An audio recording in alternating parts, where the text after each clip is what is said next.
I wanted to bring Bob in for a second because Bob was working for Pro Wrestling Illustrated at the time, and they had a weekly. And Bob, I think you were saying that the coverage of this story kind of changed the way PWI was covering wrestling a little bit back in the day. Well, Evan's probably a little too young to remember what wrestling magazines, particularly those published by Stanley Weston, were like. Most of them were like Rick Steamboat's Secret Torment that prevents him from winning the title. Those type of those type of kayfabe-ish. I have a bunch of articles all the time. And the beauty part about PWI is, believe this or not, we all had news backgrounds. Every one of us. I won 2 journalism awards before I ever, came to PWI. I think, if my memory serves, Dave Rosenbaum did most of our steroid coverage for our magazines at that point. And it changed PWI forever. It was the 800-pound gorilla in the room. We had to cover it. We couldn't stick to our normal format. We had to get our news hats back on and really take things seriously, because the rest of the world was too.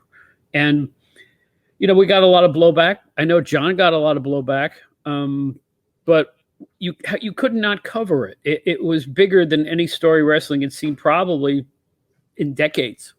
John, I don't know if you'd agree with that, but yeah, I would, Bob. I mean, it was, and as someone doing a wrestling talk show back then, and you'd have the Mick Foley's coming on all the time, and all the great stuff that he did, and Paul Heyman, and all the hilarity of Paulie Dangerously and the other guests. But when this story happened, I mean, it was hard to cover it, because in a way we were reporting on something that could take the business down. And that's all kind of what we made our living doing.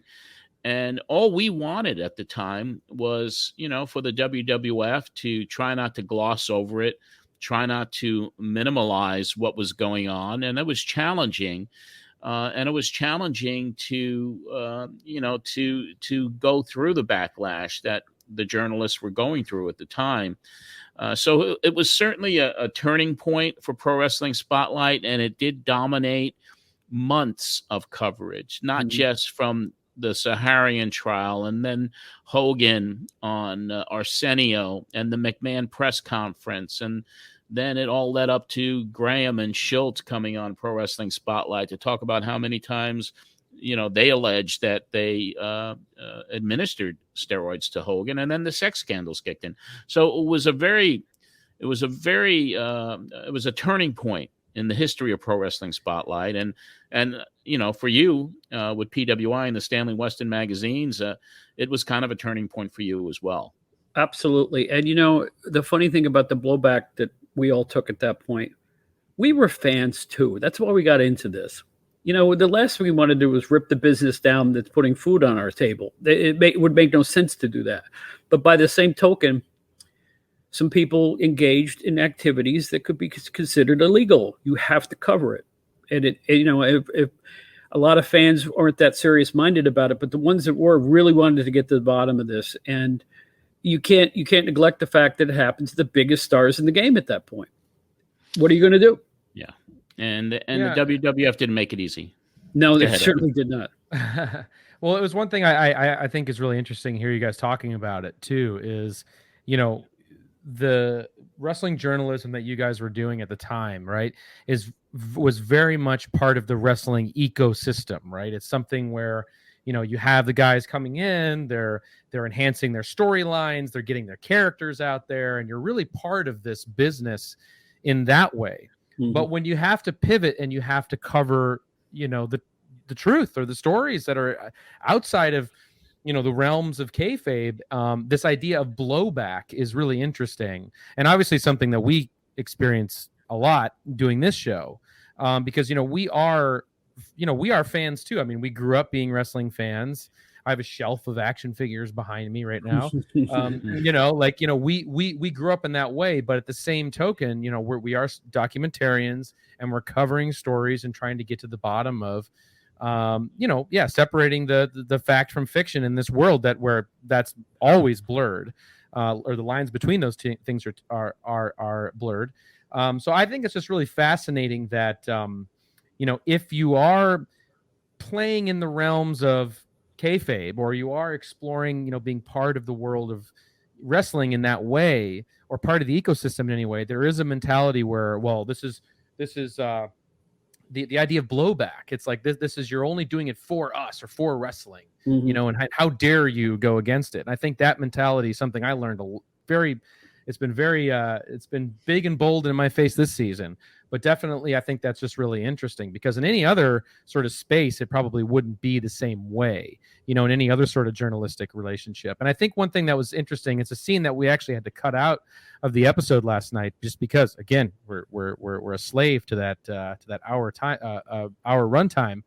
But there's a very famous story where Wade Keller, I forgive me, John, if I forgot if you were there or not, but Vince invited a lot of the wrestling journalists to Titan Towers. Were you there for that one? I was there. Yes. Yeah. Okay. So you definitely tell us your side of that. But Wade's, recalls that, during this time when the scandals are coming out and Vince calls a meeting, brings all the wrestling journalists in, and sort of has this we can, almost kind of Trumpian sort of thing where it's like, we can work together.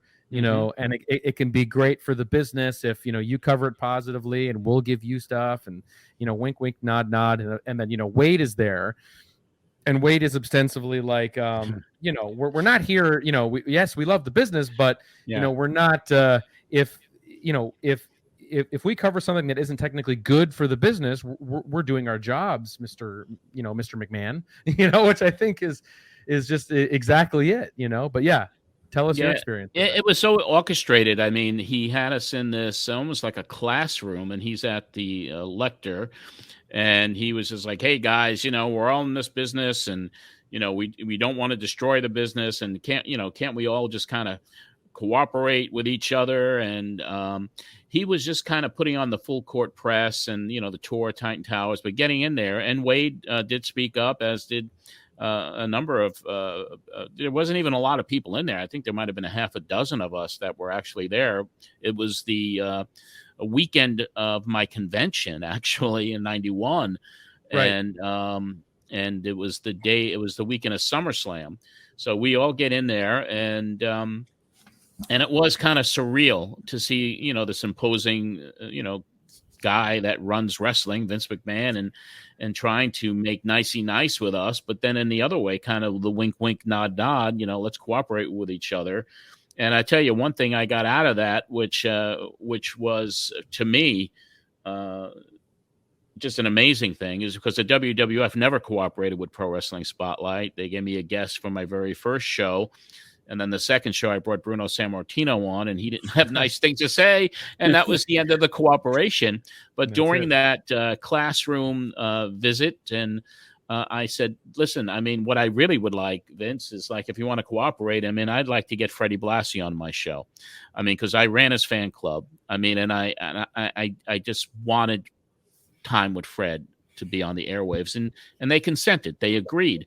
And that actually took place in September of 1991.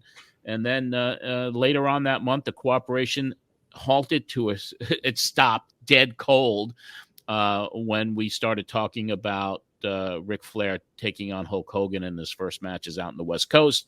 And they said we were giving away the finishes, and that's the end of the cooperation. And then it really got heated up, right at the first of the year in '92, when Graham and Schultz came out, and Phil Muchnick went crazy with the coverage, and then the sex scandals, and that was the end of it. But it was an interesting time, and that invitation, I was shocked to get an invitation to be there, but it was almost like they were trying to just persuade you and impress you with the power and what can be done. And so it was an interesting time. Bob, go ahead.